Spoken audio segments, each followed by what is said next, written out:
All right, welcome everybody. My name is Tony Kimball, and I'd like to welcome you to Transforming Lives. This is series session number 3, and I have a special guest on with us tonight. And the thing I want you to understand about Transforming Lives, we're just allowing people that are from our communities to share their lives and share how their lives has transformed. Now, we're just talking with genuine people that have real lives. Tonight, I have on a special guest tonight. I have a good friend, Mr. Brian K. Danforth. How are you doing tonight, sir? Hey, man, I'm doing great. I'm doing great. I'm so excited to do this with you, man. This is long overdue. I'm just really excited about what you're doing. So let's get to it, man. Happy to see you. You as well. So I definitely want the listeners to know who you are. I know we're brothers, but I want to give them and give you the proper accolades as we go through this. So I want them to know that you're the Interim Assistant Vice President and the senior member of the University of Florida's Office of Advancement team. So I'm excited about that. Brian is a progressive fundraising professional with over 13 years of experience in higher education funding.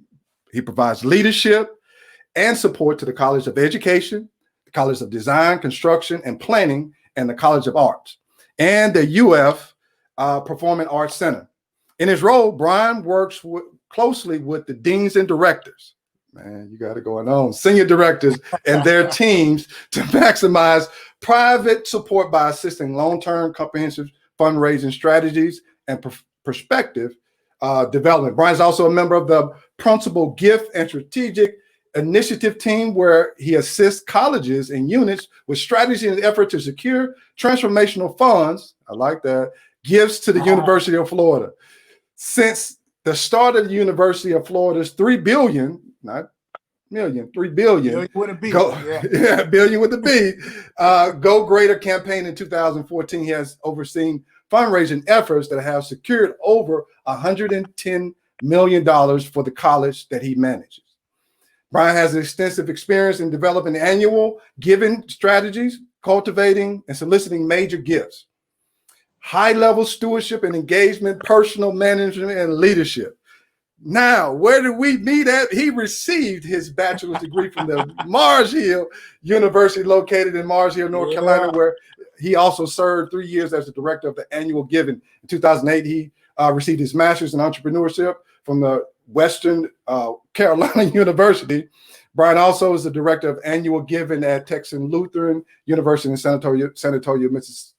Not Mississippi, but Texas. Texas. From the other way, right? In 2009 to 2018. One of Brian's greatest accomplishments was being recognized as a top 40 under 40 people to watch by the San Antonio Business Journal in 2018. He is married to Lazenzer Danforth, and they have 2 kids, Stephen and Braxton. Brother. My man. We there now. What's going on? What's happening? Man, you know, as I'm sitting here and I heard you reading all that, I'm like, first of all, who is he talking about, man? Who is he talking about? Man, I tell you, it's been my career has been a journey. I know we're going to get into that a little bit here, but man, I'm just excited to be here with you tonight.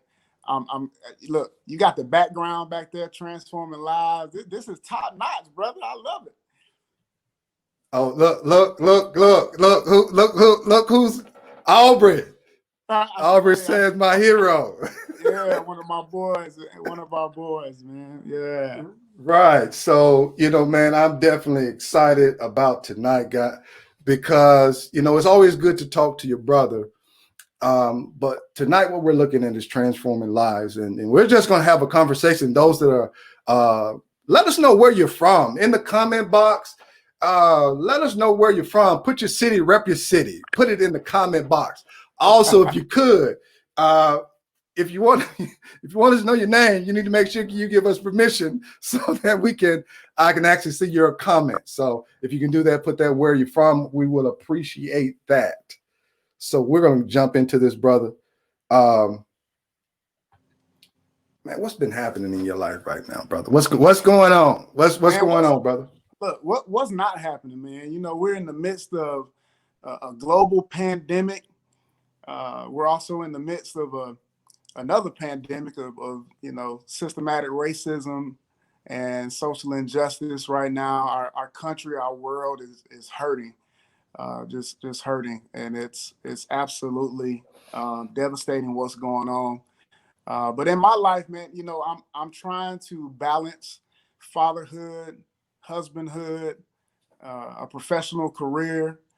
I still play drums. I'm a musician.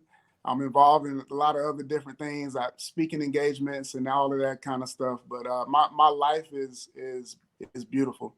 I wouldn't have it any other way. I have a beautiful wife. I have two incredible sons that I love to the core of my being, and I'm trying to raise them in the same way that my mother and my family and all of my mentors raised me, so that they can be two upstanding young men. And I know you're doing the same with your two boys as well, man. So, but life is good. I think one thing that I think about a lot, TK, is how to balance everything. Right. I want to be good at it. Just me. I want to be good at it all. I want to be the best husband I can be and father that I can be, the best professional leader I can be, all of that. And sometimes I find myself not knowing how to balance it all, and it's been trial and error. Right. It's been trial and error, man, for sure.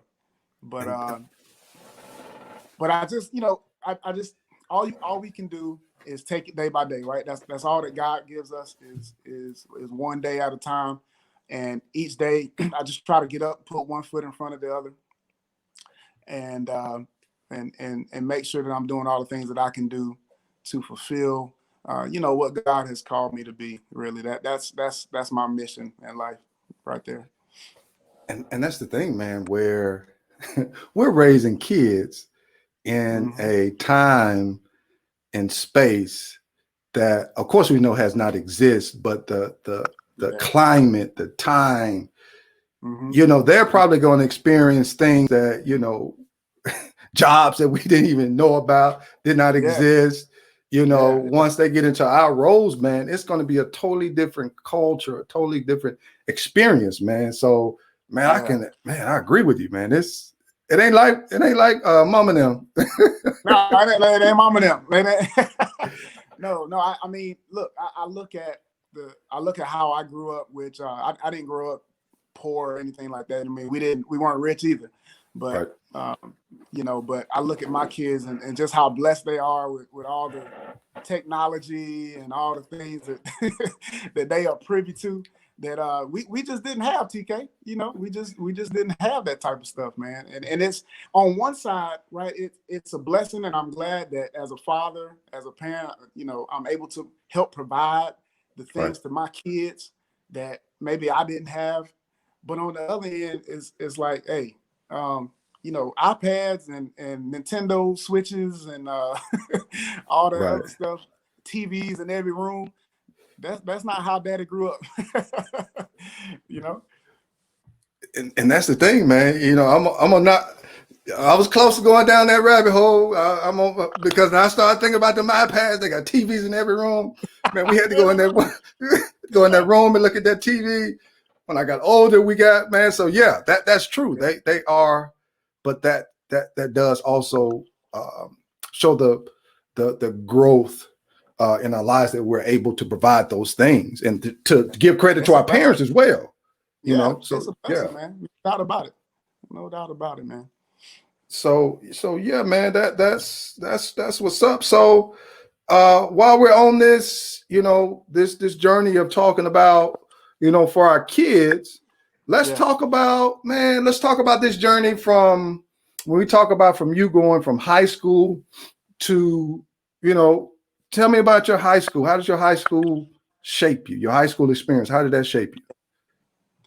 Yeah. So I, look, like you, like me and a few others, a lot of others, student athlete in high school, football, track, and I really tried to keep the student first, student piece of that first.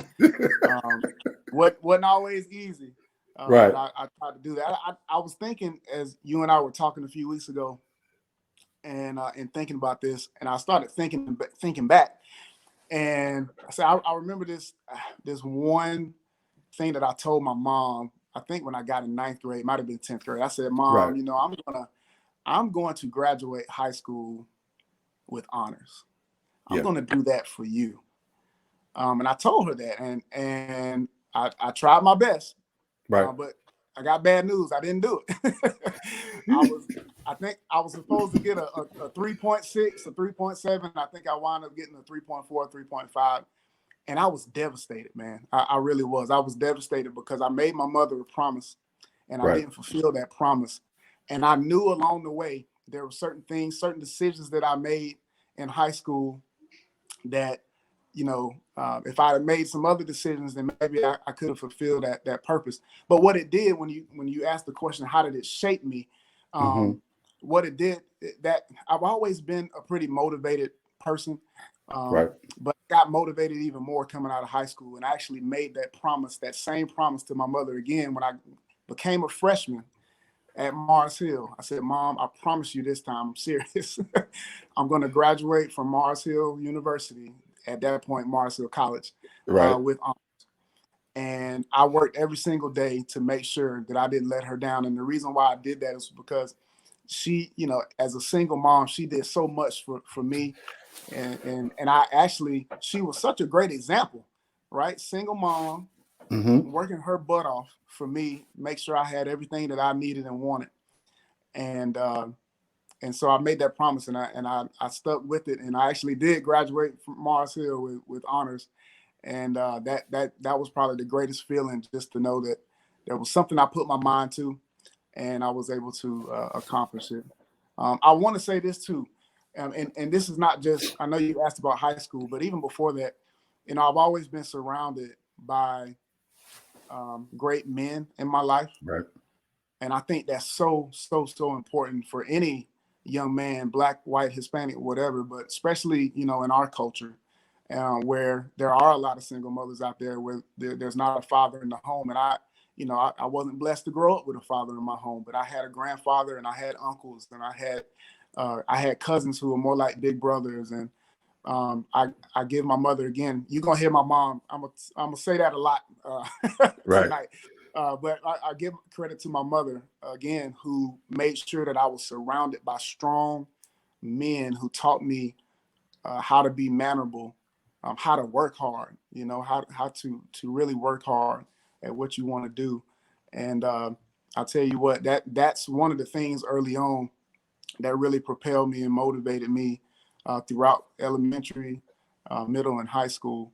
Another thing too, and I'll wrap this response Oh, up. you good? You good, I man? know You good? You good? well, You I good? know you and I, when we talked before, one of the things I mentioned too was, I remember a conversation that as a kid that my mom and I had, where, you know, we kind of made this pact. You know, we didn't want to be a statistic. You know, Right. we didn't want to. We made that decision together. I don't think I fully understood it as a kid, you know, Mm-hmm. but as I continued to grow up and I saw, saw things and experienced things, I knew that's just not the route I want to go. And I know we'll probably get into decision making at some point in this conversation, but decisions, man, decisions. I definitely.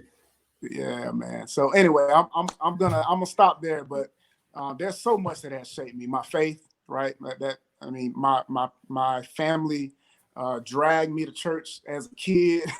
I went to Right. church. I got involved. I was just talking to one of my cousins last week, actually through Facebook, and he reminded me of how he used to call me up. He used to run Sunday school at the Mm-hmm. church. And as a kid, he would make me come up in front and say the Lord's Prayer like every couple of weeks. And I didn't think about that then, but you know, my love for public speaking started in the church. You Right. know, I mean, getting up in front of the church and saying those Easter speeches and you know, all of Right. that. Yeah.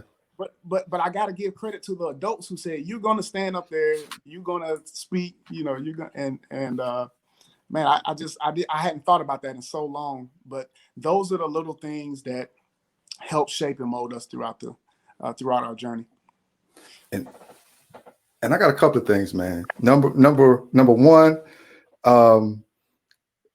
I had to boot somebody off my page to make sure your mama was able to see this right here, and I made sure that happened real quick. I saw a friend request, so I booted somebody off to make sure. And now that you're talking, I made sure that she's on. I saw it. I saw Danforth, and that's all that I need to see. So, Miss Danforth.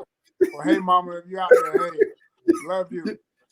You're in here. Number two, man, I was trying to wonder, man. Look, you would tell us, man. You be like, man, I'm gone, man. I'm gone, man. Y'all fellas, good night.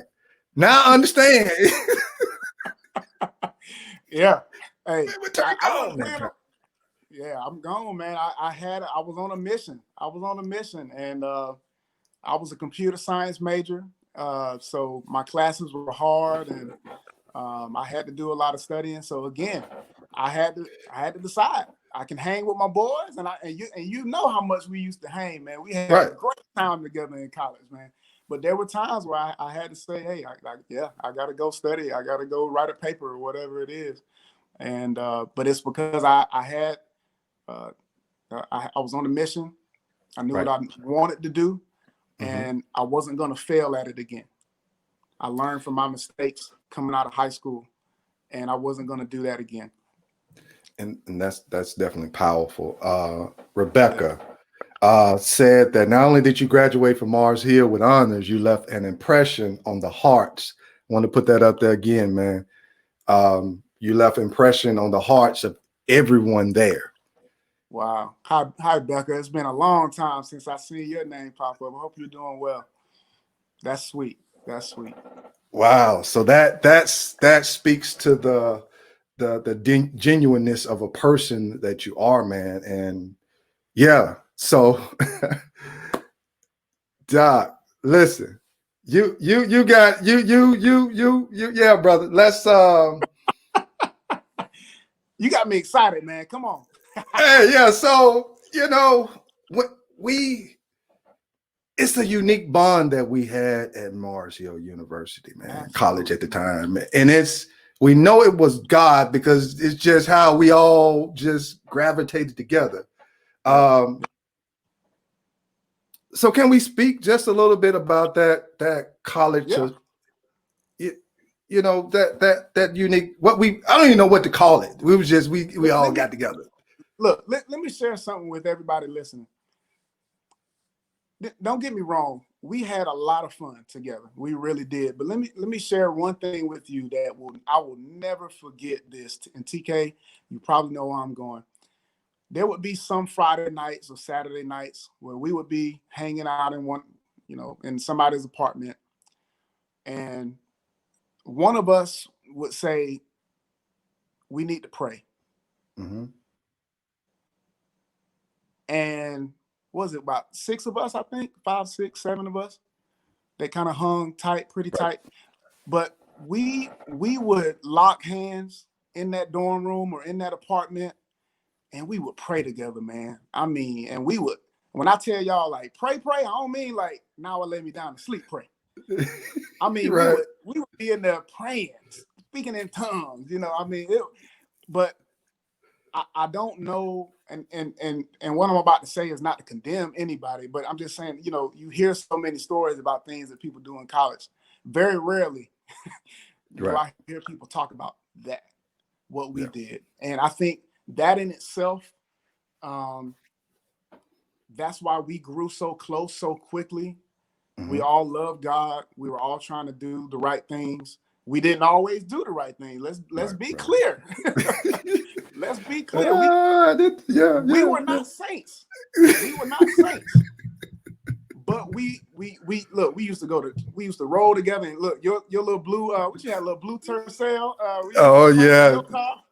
The stick shift, yes sir. Oh man, we used to cramp in your car. We would cramp in, jump in Mike's car or my car, man, and we would go to church together. We would go to Bible study together, man. And I think we tried our best to really hold each other accountable.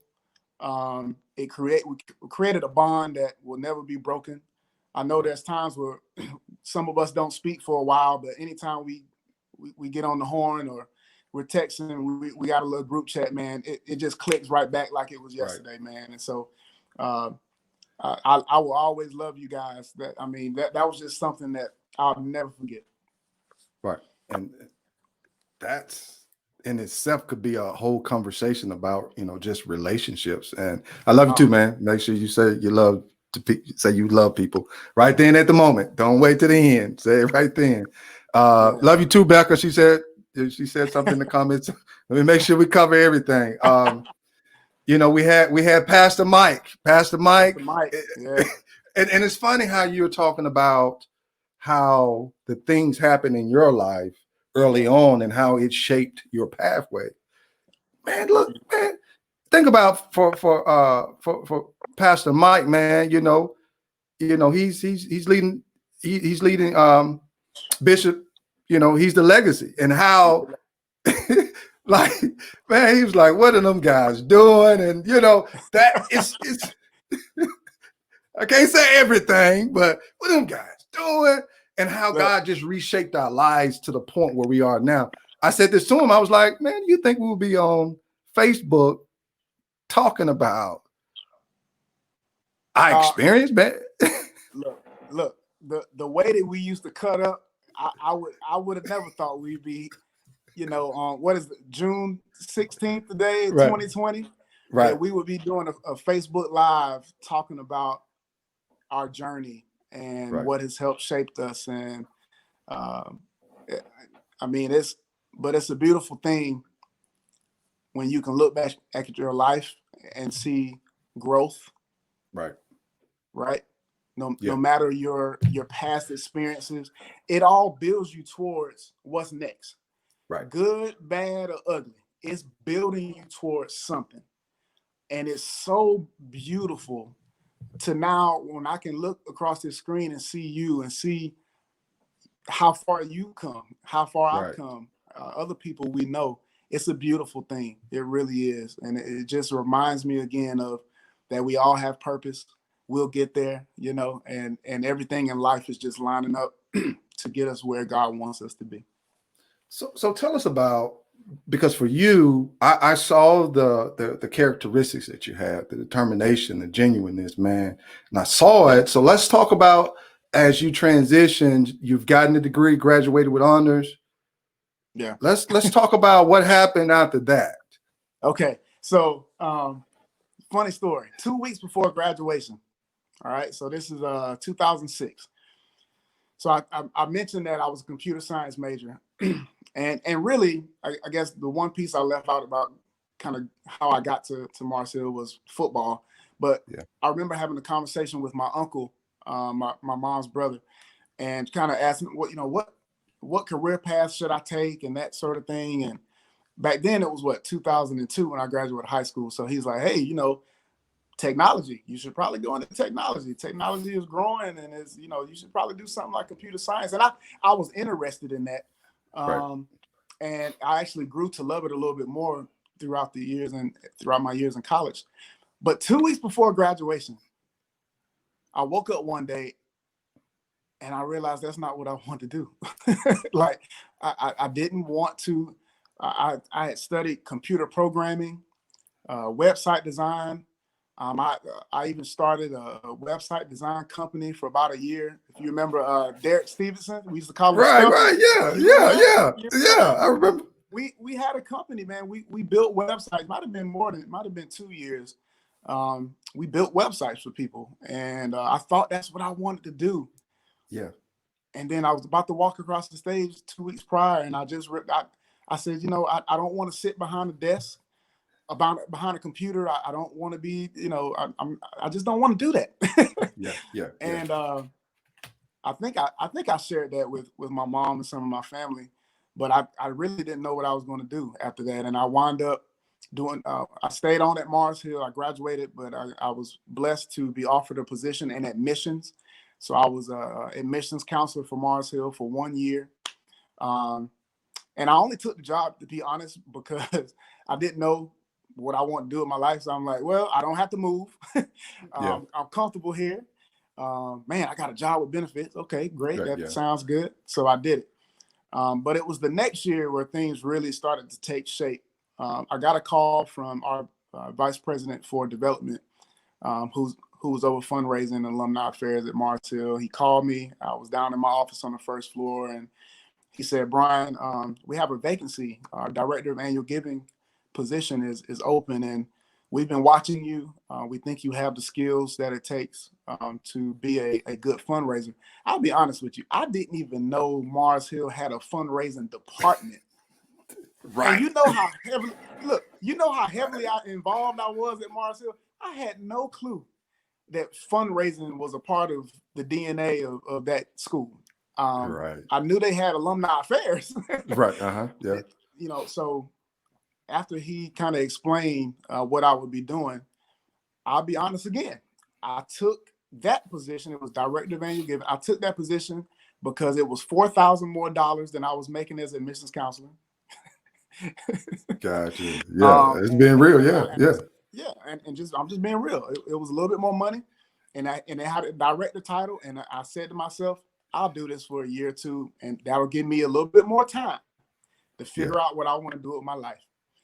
And TK, 13 years later, here I am. I'm still in fundraising. As my grandfather likes to say, he always teases me. He says, you just go around taking people money out their pocket. It's for good cause. Good cause. For a good cause. Yeah, but no, I absolutely love my career. I would have never thought in a million years that I would be a fundraiser, and now leading other fundraisers and leading 4 or 5 different fundraising programs for different colleges around the University of Florida. It's been a wonderful journey. And really, as I have looked back, it fits my skill set perfectly. I get to go and meet alumni, build relationships with them. I can be myself. I don't have to be anybody else. I'm trying to connect them back to the university. I'm trying to find that spark of inspiration within them that would make them want to give back to the University of Florida. That's all I'm trying to do. I'm trying to engage them and inspire them. That's the 2 things that I try to do. That's what I teach my fundraisers. That's what I teach my team. If we can engage people and connect them and then inspire them, they will support the University of Florida. And so my career journey has been phenomenal. Started in Mars Hill, went to Texas for a few years, and now we've been in Gainesville for almost 7 years now. So great career, man. I love it. And the thing about it, and of course, those that are watching that know you, they know the genuineness of your heart. And this is Brian. This is, this is nothing new. The guys know it. The people that are around him know it. The word is not weird. It's God is intentional on the path that we take. And look, to go ahead. Well, I'm just saying, I'm not to cut you off, but no, you hit the nail on the head there with it. It's purposeful, it's intentional. God has already laid out your path. Sometimes we decide we want to veer off and take a right turn or a left turn, or we just want to pause and not move. Right. We get stagnant in our lives. We all have That's been true. there. But the path is already there. So, and that's the thing. And we cool with time, brother, because it's just you don't cut the moments. I understand. We ain't worry about the time. We good. Yeah, I see we almost at 30 minutes already. Yeah, no, we good, brother. We good. Right. Because the part that that I hope that when people are viewing is one, not that they're inspired, because we can look at something that inspires us and like, oh, okay, good, I'm good. But then there's a lot of times no follow up with it. Right. But to hear, okay, when I get to that point that, all right, it's time for the rubber to meet the road, we need to have these conversations and hear these conversations that push us forward to say, look, I remember Brian. Brian, he took this track and it was this way. So yeah, we're right in line. So you're at the University of Florida. You are talking to the alumni. Mm-hmm. So this pathway, we've talked about it, but just hitting us with, this transformation. I'm listening to the transformation, but drop us a nugget on just this transformation within your career. I would tell anybody and folks that I have been blessed with the opportunity to mentor over the years, find something that you're passionate about. Mm-hmm. Find something that you don't mind getting up out of bed every day, that regardless if you get a paycheck or not, you will still probably do it. The paycheck is good, but what is the purpose behind it? Why are you doing it? I mean, there's so many jobs out there that you could do, but try to find something that's meaningful, that's impactful. That's why I love what I do. That's why I continue to come back, because every dollar that I help raise is supporting a student that's transforming their life. They get the opportunity to go to college. I'm supporting faculty and cutting edge world-class research. Yeah. Every dollar that we raise is supporting the University of Florida, which little plug, the 7th ranked public university in the country, by the way. We're trying to move into the top 5. But yeah, I would just say, again, transform career to me is just making sure that you find what you love to do. It takes, sometimes it takes a long time to figure out what that is. I know people who didn't really find their passion till, their second or third career. But right. I think you just keep seeking it until you find it.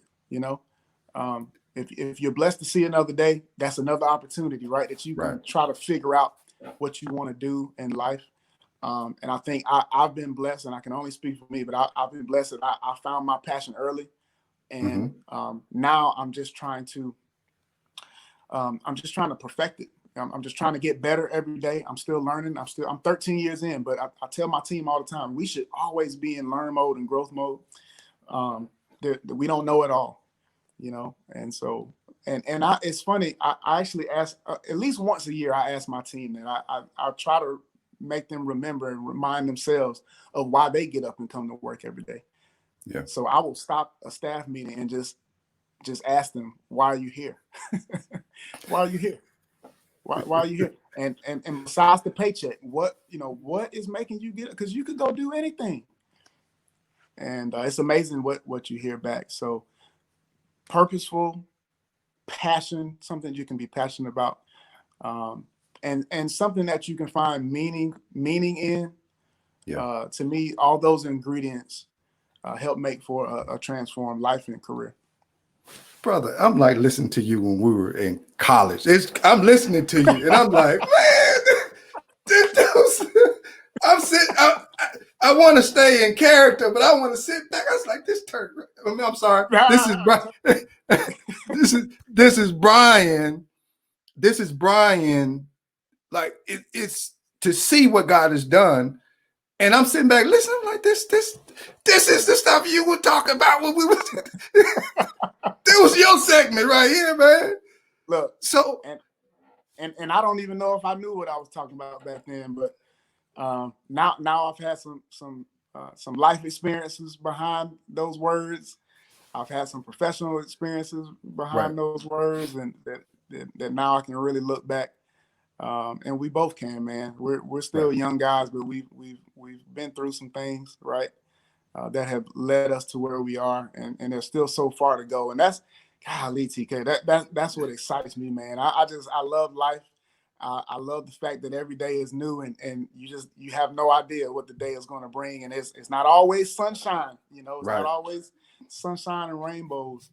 But the one thing I try to remember is, even on your worst day, if God blesses you with another one, you hope that there's sunshine behind that mountain, that once you climb up out of that valley and you cross over to the other side, that there's some sunshine there for your life. Man, look, this is good to me, man. I'm gonna stay. It's good. It's good. Good to me. It's good to me, brother. Man, so I'm just sitting here thinking, man, for the African American males, just males in general, on how, I'm just thinking on how your life inspires. Yeah. It's inspiring to me. I mean, we're talking about a person that's come from South Carolina, that's gone to Mars Hill, that's gone to Texas Lutheran, that is now at a soon to be top 5 public university. It's encouraging to have this conversation with you, man. I mean, it's what would you say to a young man that's maybe listening, or a single mother, or a father that's listening, about just pursuing their dreams? Probably the first thing I would say, and I've always done this and I still do it to this day, but I visualize myself where I would like to be. And I keep that in front of me at all times. I'm always striving, man. Right. And so if you're a young man or young woman, and you can visualize where you would like to see yourself, and that's not to say that 10 years from now what you thought what might change, right? It might not be what you saw, but it will be something different. But if you're always visualizing yourself in a positive way, number one, thinking positively, thinking optimistically, if you're doing that, then you have something to strive for, and I think that's what I've always tried to do. Not all of us have the internal motivation, or we have it. It may be different levels of it. I'm thankful to God that he blessed me with a motor. Right. He blessed me with a motivation motor, and I find ways to motivate myself and keep what I see in view, and I want to go get it. And once I accomplish that, then I visualize something else. Yeah. The other thing I would say is to all the young men and women is be you. Be you. God made you. He didn't make you like TK, Tony Campbell. He didn't make you like Brian Danforth. He specifically designed you to be you because he needs you to do what he's called you to do. So you can't be anybody else. You got to work and shape and mold yourself. You got to keep your drive and motivation going. You have to know that you have purpose. You have purpose. Right. God didn't just do something just to do it. He didn't just take his time to create you. I'm just going to make another Brian. Here we go. Ship him out. No, he intentionally, there's that word again, TK. Right. He intentionally created you for a specific purpose. Right. And I would just encourage everybody that's listening right now, that listens in the future, to just be yourself, be you all the time, and strive to be a better you. Brother, I almost said preach it, but that's definitely. I'm hoping somebody that's is listening now, that will listen to it later, hears that wake up in the morning and understand, man. God made you. That's it. Yeah, that's it, man. Kind of wrapping this up, man. Name something that makes you happy, brother. Man, a lot of things make me happy. I'll tell you one thing I'm missing right now is live sports. Anybody who knows me, I love football and basketball, and I'm missing my sports right now. That makes me happy for sure. I'll tell you what, my family obviously makes me happy, and during this quarantine time, I'm always a person that tries to find the positive perspective in everything. And at first I'm like, God, why is this happening? You know what I mean? God literally shut the whole world down. He said, right. I'm gonna just shut it all down. Nobody going nowhere. Nobody going nowhere. But what I've taken from this time that we've had is I've loved that our pace, and I'm talking about the Danforth family, our pace of life has slowed down tremendously. TK, you know, I'm on the road a lot. I travel a ton. Lizendra, she travels quite a bit as well. Mm-hmm. You know, sometimes we just two ships passing in the night. You know, we have our boys and things around the community, and so we're just busy, just on the go all the time. And so it's been great the last 3 or 4 months to just be home with family, quality time. You know, taking your foot off the accelerator a bit, and just slowing down and having that quality time. It's been wonderful. It's really been a blessing. I haven't wanted to kill my kids or anything, so. and my wife hadn't wanted to kill me. We doing all right. But yeah, man, that's it. Yeah. That's good to hear, man. You see the expressions on your face, the mannerism, man. So that's definitely great to hear. So what are you reading, man? Let me sneak something. I got to find out what you're reading. I'm trying to. So a book that I literally just purchased, and I purchased it because of really what's all that's going on right now around our country with you know, systemic racism, and I think white America has really been shook right now. And so one of my favorite scholars, Michael Eric Dyson, has a book that's been out for a little bit. Tears We Don't Stop, a sermon to white America. I'm excited to read that book. And what's fascinating is one of the teams that I'm a part of at UF, the team actually came to me 2 weeks ago and said, hey, with all this going on, we really, and these are, you know, some of my, you know, white colleagues, white counterparts, they said, Brian, we want to learn, we want to grow, we want to be educated. Will you pick out a book for us to read, and we'll read it together as a team, and we'll spend, you know, a day or two a month just kind of discussing that book together. So that's the book that I just mentioned by Michael Eric Dyson is the one that we're going to read together. And I think it's going to be an enlightening experience, not only for me, but for them. And I'm looking forward to the discussion, the transparent discussions that we can have, because they're open right now to really learning and hearing different perspectives. And so I was really, really proud of that they approached me and want to do like a book club, if you will. So, but yeah, that's the book that I'm going to read here soon. But I want to mention one other one that is one of my favorite books. I'm not reading it right now, but I've read it once or twice. It's called Never Eat Alone. Never Eat Alone. And it's really it's kind of a networking book, kind of the power of building connections. It also talks about investing in yourself. Trust me, you're worth the risk. You're worth the risk. Invest in yourself. If I don't say anything else, invest in yourself. But it's all about building connections and networking. I'm really big on that. You never know who you meet in life that's going to be able to help you, or you're going to be able to help them. And the more and more every day and every year, TK, it's all about the connections, the people that's in your life, whether they be near or far, whether you talk to them all the time or you don't. Just those connections that you have make such a big difference. So never Eat Alone. Great book. Oh, brother, I'm gonna check that one out. That sounded good. I'm gonna check that one out. Both of them. You'll like it. You will like it. I'm gonna check those out.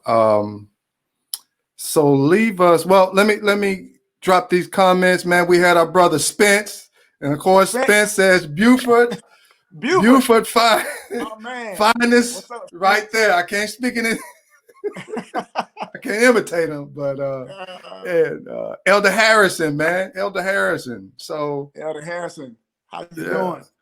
Yeah. So when I saw Pastor Lewis, that was on there. Okay. So yeah, man. Let me give you these 3 words, Doc. I'm gonna keep this thing going. 3 words you want to leave the viewers with. 3 words you want to leave the viewers with. I'm gonna keep pushing. Oh man, three words. 3 words. That's tough, man. You know I like to talk, so trying to leave somebody with 3 words. Um, I'll go back to what I said a minute ago. It's just two words. Be yourself. Yeah, Be the best that you can be. We need you. We need you the way that you are. So please do that. The body of Christ needs you. The world needs whatever the tools that God has placed within you. We need it. And so go forth and be yourself. Be the best version of yourself. absolutely, brother. Man, I thank you. Man, I thank you for coming on, man. I don't want to, you blessed, brother, but I don't want to say it out loud. Say everybody, say Facebook line, social media, man, you blessed, brother. We all Blessed. are, man.